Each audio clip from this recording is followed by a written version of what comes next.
Hello friends, कैसे हैं आप लोग। मेरा नाम है शांतनु और आज के इस वीडियो में हम बात करने वाले हैं एंटीरियर पिट्यूटरी से सीक्रेट होने वाले बहुत ही इंपॉर्टेंट और डाइवर्स काम करने वाले हार्मोन प्रोलैक्टिन के बारे में। प्रोलैक्टिन जैसा कि नाम से क्लियर है, ये लैक्टोजेनेसिस यानी मेमोट्रॉफिक यानी कि मिल्क फॉर्मेशन को कैटलाइज करता है, इंड्यूस करता है। लेकिन इसके अलावा प्रोलैक्टिन बहुत सारे डाइवर्स काम करता है। हम ये भी कह सकते हैं कि प्रोलैक्टिन एंटीरियर पिट्यूटरी से सीक्रेट होने वाला ऐसा हार्मोन है जो बहुत सारे या फिर मैं कहूं मोस्ट डाइवर्स काम करने वाला हार्मोन है। तो चलिए प्रोलैक्टिन के इन डिफरेंट कामों के बारे में, इंटरेस्टिंग जो काम है इनके बारे में हम पढ़ते हैं। तो जल्दी से शुरू करते हैं प्रोलैक्टिन के बारे में। तो चलिए, सबसे पहले प्रोलैक्टिन जहां नाम आता है वहां एक चीज अपने आप आ जाती है, वो है मेमोरी ग्लैंड का डेवलपमेंट। तो सबसे पहला जो इसका काम है वो है मेमोरी ग्लैंड का डेवलपमेंट। ठीक है, मेमोरी ग्लैंड का डेवलपमेंट यानी कहने का मतलब है कि ये मेमोरी ग्लैंड्स को कैटलाइज, मेमोरी ग्लैंड के फॉर्मेशन को इंड्यूस करता है। यानी इन प्रिंसिपल ये है मेमोट्रॉपिक हार्मोन। मेमोट्रॉपिक, मेमोट्रॉपिक, मेमो माने मेमोरी ग्लैंड, यानी ये ग्रोथ कराता है किसकी? मेमोरी ग्लैंड की। ठीक है, तो पहला इसका जो काम है ये मेमोट्रॉपिक ग्रोथ और साथ साथ इसका डेवलपमेंट भी ऑफ मेमोरी ग्लैंड। किसमें?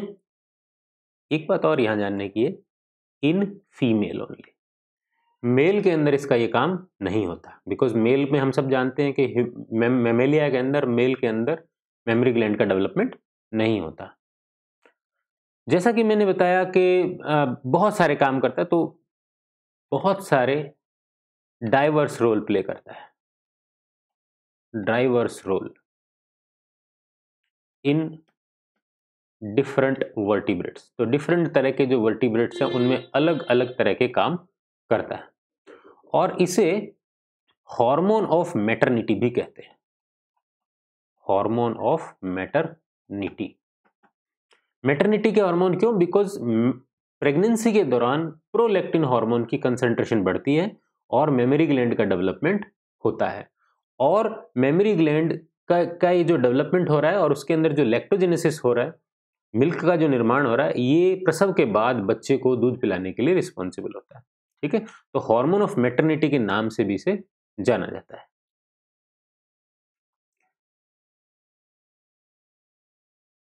अब इसके बारे में कुछ और छोटी छोटी बातें हैं जो जिसके बारे में हम बात करना चाहेंगे। सबसे पहली बात तो इसका जो सीक्रेशन है वो कहां से होता है ये हम जान लें। सीक्रेशन मैंने शुरू में बताया, ये एंटीरियर पिट्यूटरी से होता है। हम एंटीरियर पिट्यूटरी से सीक्रेट होने वाले 6 हार्मोन के बारे में चर्चा कर रहे हैं और उसमें से छठा हार्मोन प्रोलैक्टिन है। इससे पहले हम growth hormone, FSH, LH, TSH और एसीटीएच के बारे में चर्चा कर चुके हैं। ये सारे वीडियोस आपको डिस्क्रिप्शन बॉक्स में इसका मैं लिंक अवेलेबल करा दूंगा, आप देख सकते हैं। और छठा जो हार्मोन है जिसके बारे में आज हम बात कर रहे हैं वो है प्रोलैक्टिन। और जैसा कि हम पहले से जानते हैं, एंटीरियर पिट्यूटरी में कुछ सेल्स होती हैं जो इन हार्मोन को सीक्रेट करती हैं, और इसीलिए प्रोलैक्टिन को सीक्रेट करने वाली जो सेल्स हैं ये सेल्स कहलाती हैं लैक्टोट्रॉफ्स। तो ये जो सेल्स हैं इन्हें हम बोलेंगे लैक्टोट्रॉफ्स। तो एंटीरियर पिट्यूटरी में लैक्टोट्रॉफ्स जो हैं ये सेल्स सीक्रेट करती हैं, और एंटीरियर पिट्यूटरी की लैक्टोट्रॉफ्स जो हैं ये स्टेनिंग के आधार पर होती है एसिडोफिल्स। तो ये एसिडोफिल प्रकृति की कोशिकाएं हैं जो एंटीरियर पिट्यूटरी के अंदर इनका सीक्रेशन करती हैं। अच्छा, ये हार्मोन प्रोटीन का बना है। प्रोटीन इसकी नेचर है, केमिकल नेचर के हिसाब से क्या है?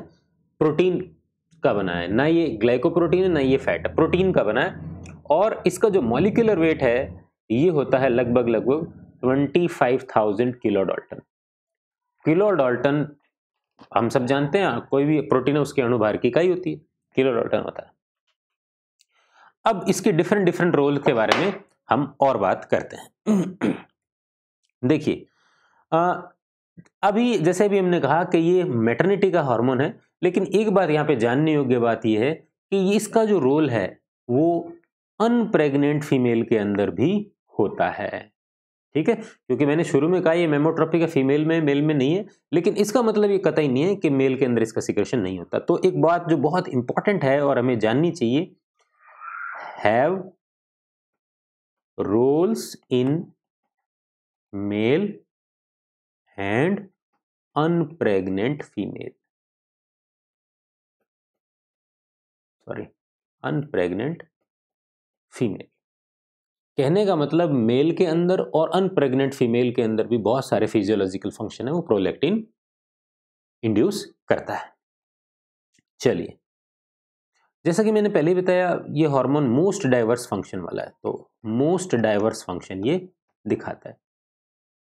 मोस्ट डाइवर्स फंक्शन का इसका पूरा काम है।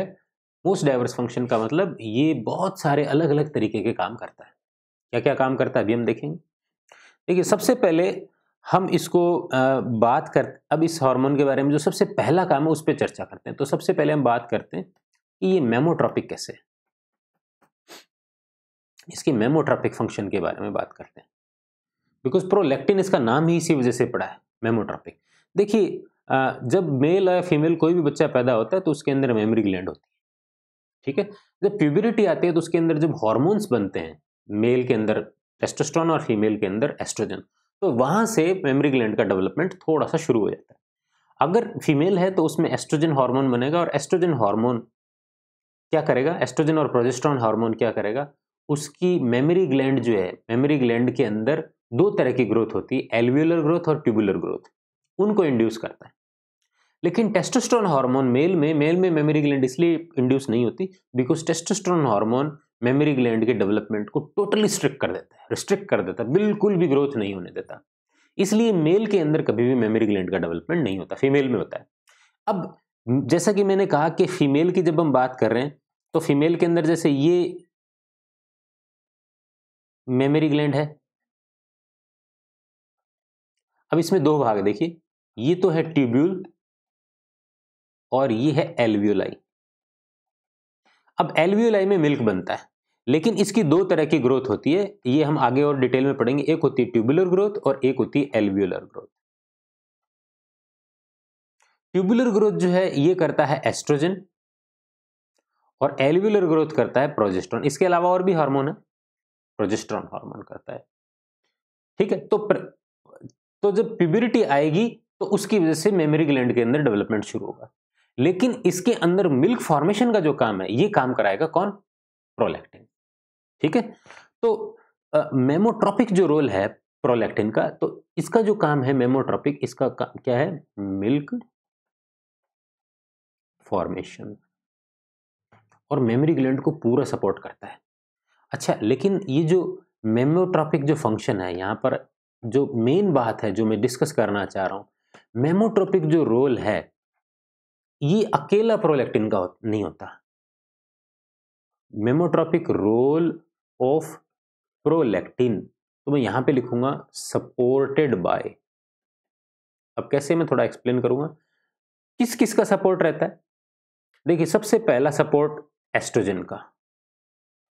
क्यों ऐसा, बिकॉज अगर एस्ट्रोजन ही नहीं होगा तो मेमोरी ग्लैंड का इनिशियल डेवलपमेंट ही नहीं होगा।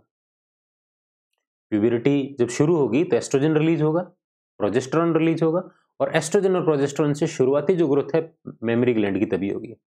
और जब शुरुआती ग्रोथ नहीं होगी तो प्रेगनेंसी के दौरान मेमोट्रोपिक फंक्शन पीआरएल तो बाद में करेगा। तो सबसे पहला जो सपोर्ट है वो एस्ट्रोजन और प्रोजेस्टेरोन का है, एस्ट्रोजन और प्रोजेस्टेरोन का, ठीक है। इसके अलावा जो रोल है वो है इंसुलिन हार्मोन का। अब आप कहेंगे इंसुलिन क्या काम करता है, बहुत सारे काम करता है। इसके अलावा जो रोल है वो है ग्लूकोकॉर्टिकॉइड्स का, बिकॉज ग्लूकोकॉर्टिकॉइड्स का रोल है। और जो और भी इंपॉर्टेंट रोल है वो सबसे इंपॉर्टेंट है ग्रोथ हार्मोन। देखिए, ग्रोथ हार्मोन हमने पहले भी कहा था कि मेमोरी ग्लैंड की डेवलपमेंट को इंड्यूस करता है, बिकॉज ग्रोथ हमारी बॉडी में चाहे कहीं पर भी हो, ग्रोथ हार्मोन उसके लिए रिस्पॉन्सिबल होगा। एस्ट्रोजन प्रोजेस्टेरोन जो एल्वियोलर और ट्यूबुलर ग्रोथ है उसको रिस्पॉन्सिबल मान रहे हैं।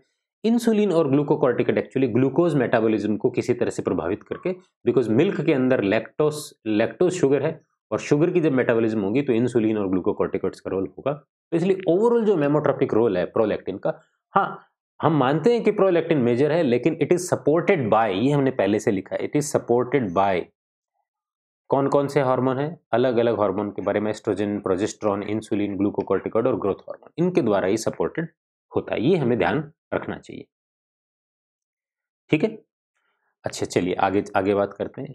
अब होगा क्या ड्यूरिंग प्रेगनेंसी, क्या होगा वो हम बात करते हैं। ठीक है, अब प्रेगनेंसी के दौरान तो देखो इसकी कंसंट्रेशन बहुत सारी चाहिएगी, तो क्या होता है कि ड्यूरिंग प्रेगनेंसी ये बहुत अधिक कंसंट्रेशन में होता है। तो पहली बात तो ड्यूरिंग प्रेगनेंसी और आफ्टर पार्चुरेशन, प्रसव के बाद,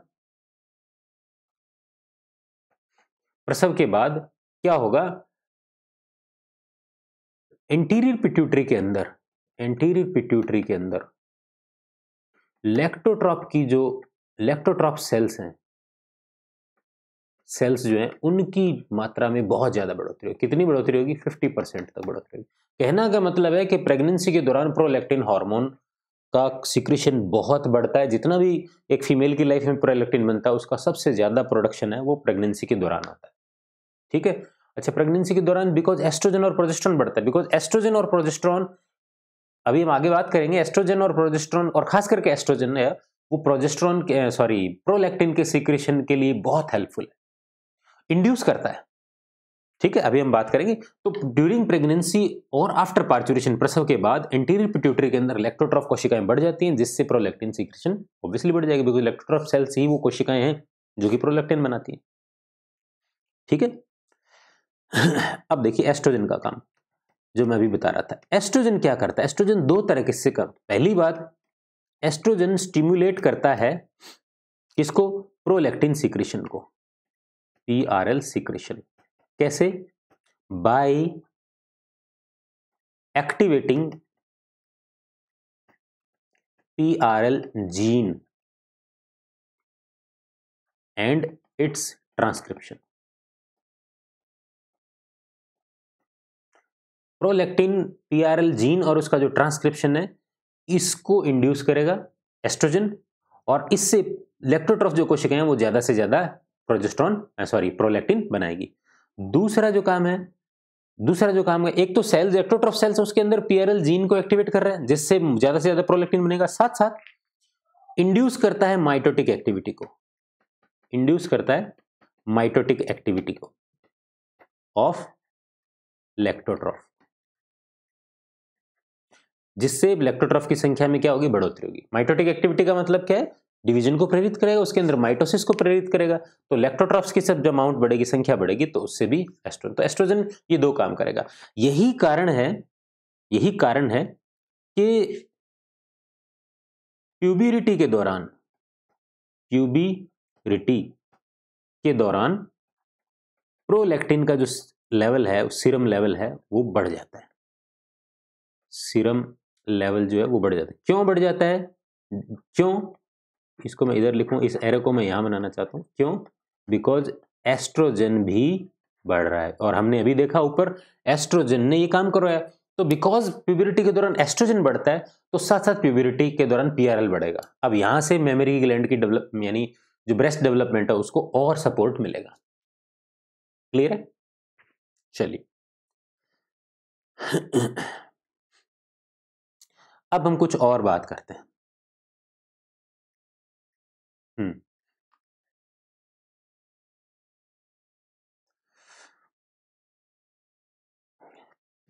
अब पीआरएल का दूसरा काम, ये ल्यूटियोट्रॉपिक हार्मोन भी होता है। ल्यूटियोट्रॉपिक हार्मोन, ल्यूटियोट्रॉपिक हार्मोन का मतलब, ल्यूटियोट्रॉपिक रोल का मतलब है ये सपोर्ट करता है कार्पस ल्यूटियम को। ठीक है, और जब कार्पस ल्यूटियम को सपोर्ट करेगा तो ये क्या करेगा? प्रोजेस्टेरॉन सीक्रेशन को भी थोड़ा बहुत सपोर्ट करेगा और उसको बढ़ाएगा। तो ल्यूटियोट्रॉपिक रोल भी इसका बहुत इंपॉर्टेंट है, ये ल्यूटियोट्रॉपिक फंक्शन करता है। ठीक है, किसकी हेल्प से करता है? किसकी हेल्प किससे करता है? जिसमें मैंने कहा कि PRL with combination of LH and FSH, gonadotropin के साथ मिलकर के, दोनों का कंबाइंड रोल है ये ल्यूटियोट्रॉपिक। कार्पस ल्यूटियम को सपोर्ट करने में एफएसएच और एलएच का ये हेल्प करता है, हम इस तरह से इसको बेटर कह सकते हैं। ठीक है, तो ये ल्यूटियोट्रोपिक रोल भी है इसका, बिकॉज अगर इस हार्मोन का अभाव हो जाए तो जितना सपोर्ट कार्पस ल्यूटियम को मिलना चाहिए उतना नहीं मिलता और प्रोजेस्टेरोन का सिक्रेशन कम हो जाता है, और प्रोजेस्टेरोन का सिक्रेशन कम होने से फिटस और मदर के बीच का जो कनेक्शन है यानी प्लेसेंटा वो वीक पड़ जाएगा और अबॉर्शन हो सकता है। ठीक है, तो इसलिए पीआरएल को पता है कि मैं प्रेगनेंसी जब तक है प्रोलैक्टिन का लेवल बना रहेगा, इसलिए प्रेगनेंसी को सपोर्ट करता है, ये अपने आप को ही सपोर्ट करता है, बिकॉज प्रेगनेंसी सपोर्ट होएगी, कार्पस ल्यूटियम जब सपोर्ट होगा प्रोजेस्टेरोन को मजबूती मिलेगी, और प्रोजेस्टेरोन जब तक मजबूत है प्रेगनेंसी बनी रहेगी। चलिए आगे वाला रोल इसका करता है एक जो हम जनरली नहीं पढ़ते, पीआरएल बहुत सारे बर्ड्स में ये देखा गया है कि उसकी जो स्किन यानी इंटेग्यूमेंट यानी जो अध्यावरण होता है उसका, उसकी जो स्ट्रक्चर्स है जैसे कि हेयर्स हैं, फेदर्स हैं, इनके डेवलपमेंट को भी प्रभावित करता है। ठीक है, तो पीआरएल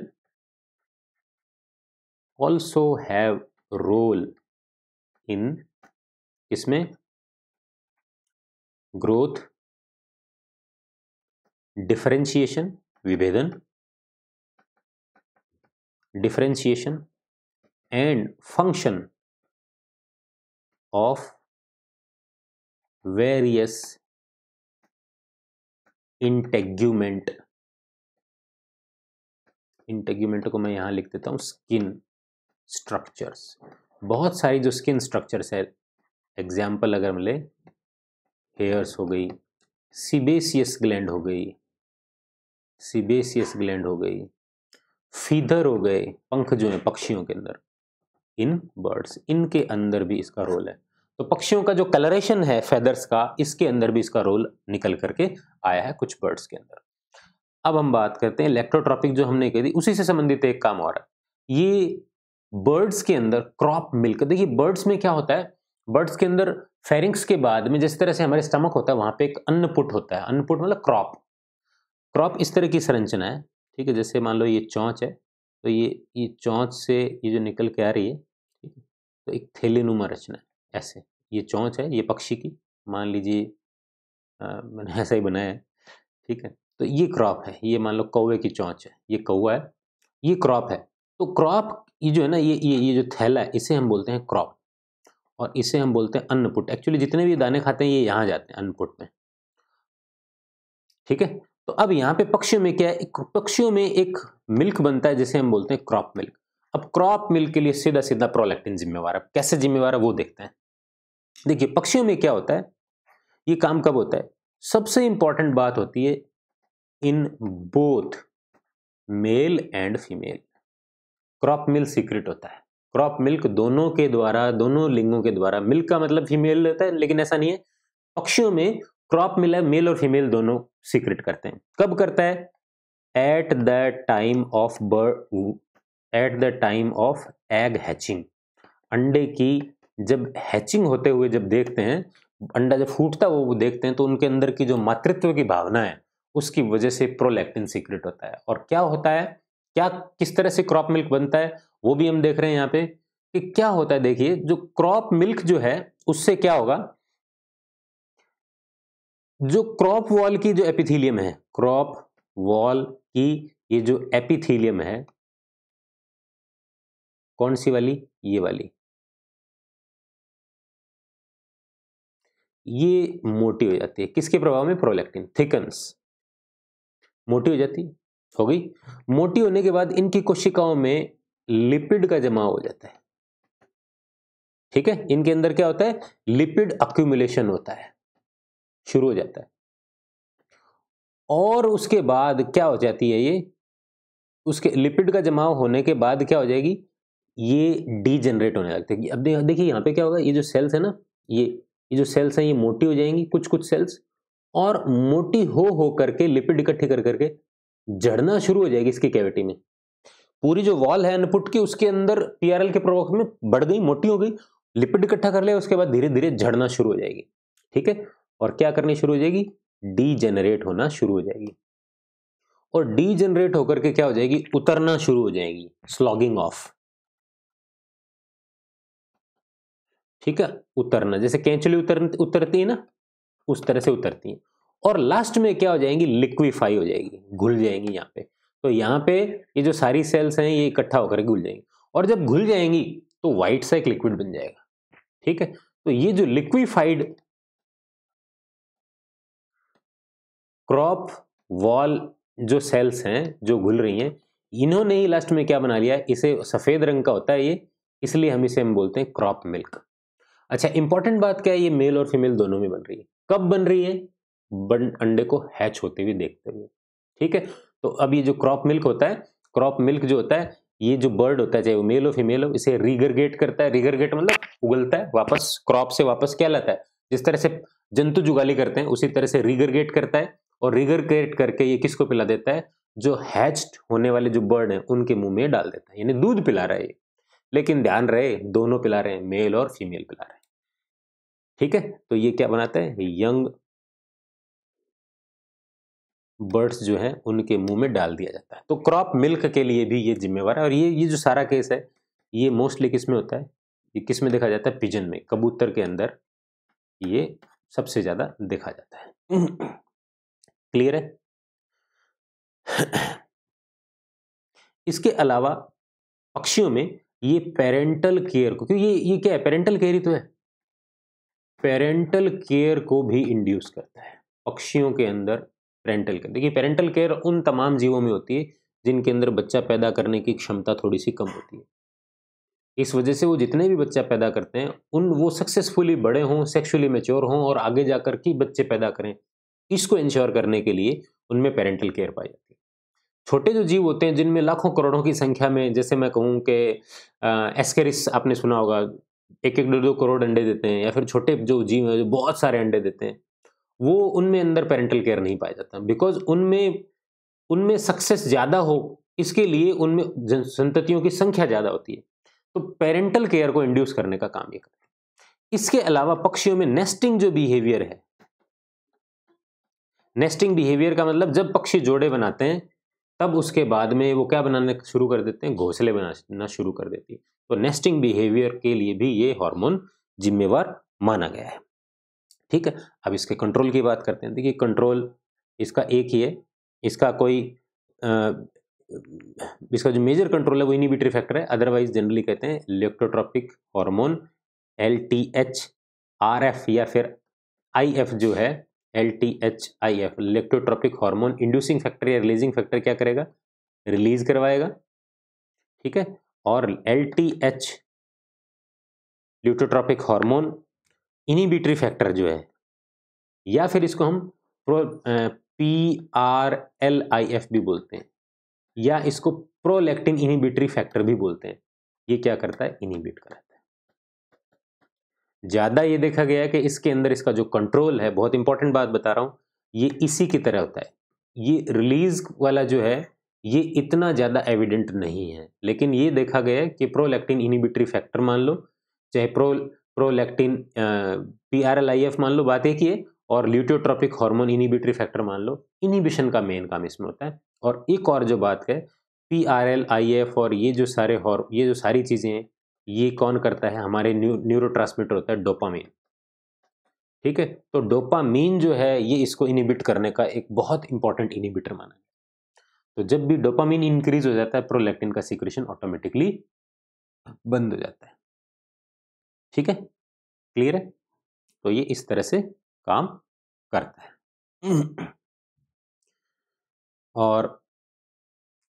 और भी बहुत सारे इसके काम हैं। बेटर जो है आगे जब हम लैक्टेशन के बारे में डिटेल में पढ़ेंगे तो हम पढ़ेंगे कि क्यों प्रोलैक्टिन जब तक अपनी हाई कंसंट्रेशन में रहता है तो मिल्क सिक्रेशन नहीं होता। ठीक है, देखिए दो चीजें हैं, मिल्क सिक्रेशन होना एक अलग बात है, मिल्क सिंथेसिस अलग चीज है, मिल्क का इजेक्शन अलग चीज है। तो जब बच्चा निपल्स को सक करता है तो उसी के सेंसेशन से प्रोलैक्टिन बनता है, और उसी के सेंसेशन से ऑक्सीटोसिन भी बनता है। तो हमने जो जनरली पढ़ा है कि हम ऑक्सीटोसिन होता है, देखिए ऑक्सीटोसिन और प्रोलैक्टिन का काम दोनों अलग अलग। ऑक्सीटोसिन का काम है जो एल्वियोलाई है, जो अभी हमने कहा कि ये जो एल्वियोलाई हैं, अगर मैं बनाऊं, इन एल्वियोलाई के अंदर मिल्क बनना है तो इनके चारों तरफ जो मसल्स है ना, इनके संकुचन का काम करता है ऑक्सीटोसिन। तो इनमें जब संकुचन होगा तो मिल्क बाहर जाएगा, ठीक है, तो इसको हम बोलते हैं मिल्क इजेक्शन। ये काम है ऑक्सीटोसिन का। लेकिन यहां मिल्क बने, लैक्टोजेनेसिस हो, ये काम किसका है? प्रोलैक्टिन का, ठीक है ना। तो प्रोलैक्टिन का काम है मिल्क बनाना। ऑक्सीटोसिन जब इसको स्क्वीज कराएगा तो मिल्क जब बाहर निकल जाएगा, तो उसके बाद जैसे ही एल्वियोलाई खाली होगी, इसको वापस मिल्क बना करके भरने का काम प्रोलैक्टिन का काम। तो मिल्क फॉर्मेशन, लैक्टोजेनेसिस और मिल्क इजेक्शन दोनों अलग अलग चीज़ है। इसमें से ये हमें थोड़ा सा आगे क्लियर करना है। इसके लिए हम एक डेडिकेटेड अलग से वीडियो बनाएंगे, पूरी एंडोक्राइनोलॉजी पढ़ेंगे मिल्क फॉर्मेशन, मिल्क सिक्रीशन की। लेकिन ये था अभी तक प्रोलैक्टिन के बारे में। आशा है आपको सारी चीज़ें समझ में आई होंगी। फिर भी अगर कोई कन्फ्यूजन है, कोई चीज़ समझ में नहीं आई है, तो प्लीज़ मुझे कमेंट करके ज़रूर बताएं। बहुत बहुत धन्यवाद।